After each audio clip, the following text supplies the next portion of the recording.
Good morning. This is Father Stephen Kelly from St. John's Church in Detroit. We're continuing our series of daily morning meditations where we generally look at one or another lessons that are assigned for morning or evening prayer, what is known as the Daily Office Lectionary.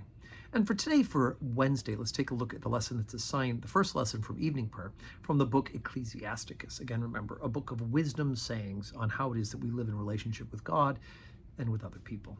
We're at chapter 37, beginning at verse number 6.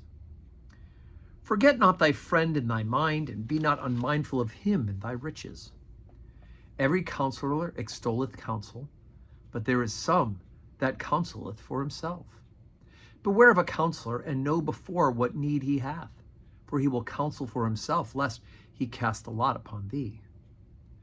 And say unto thee, thy way is good, and afterwards he stand on the other side to see what shall befall thee. Consult not with one that suspecteth thee, and hide thy counsel from such as envy thee.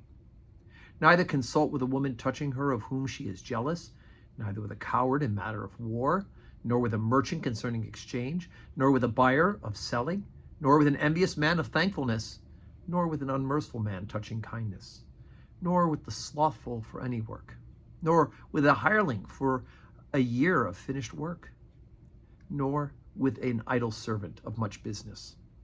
Hearken not unto these in any matter of counsel, but be continually with a godly man, whom thou knowest to keep the commandments of the Lord, whose mind is according to thy mind, and will sorrow with thee if thou shalt miscarry, and let the counsel of thine own heart stand.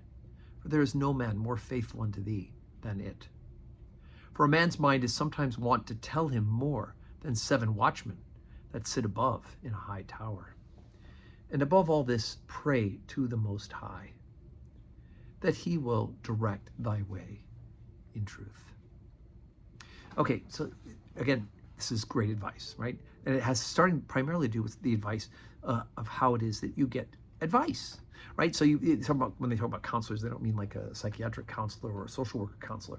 They're talking about people you just would go to for advice. And he gives this list of people, like, don't go and talk to somebody who is jealous of you about what you should do with your riches, or don't go and talk to somebody who's not merciful and ask him how it is that you should be kind to somebody. Again, so we need to be discerning in the actions and the affairs of other people, so that if we seek counsel, we go to people as ultimately what the writer of Ecclesiastes says. Look, in the end, just look for a godly man. Look for a man who's trying to live the commandments. Go to that person, or a woman, for that sake, or a godly woman. I know in my own ministry, I've had people in my life who I knew I could go to for counsel and advice, spiritual director, a confessor, and just good and godly people in the parish who I could say, would you pray about this? And let me know if you have a sense of how God may be directing us in this. And boy, some folks who come back with really amazing words from the Lord, very, very helpful, very important. But he ends it. He goes right for the big humph at the end of this particular part in verse 15. But above all this, pray to the Most High, that he will direct thy way in truth. So even though it's the last bit of advice in the reading, it's the most important one, right? Above all this, in other words, first and foremost, pray to the Lord about it and ask him for help and for direction. And in fact, if you do that, he will point you, hopefully, to the right counselor if we are discerning about it as well. So it's important for us to do all these things with godly direction.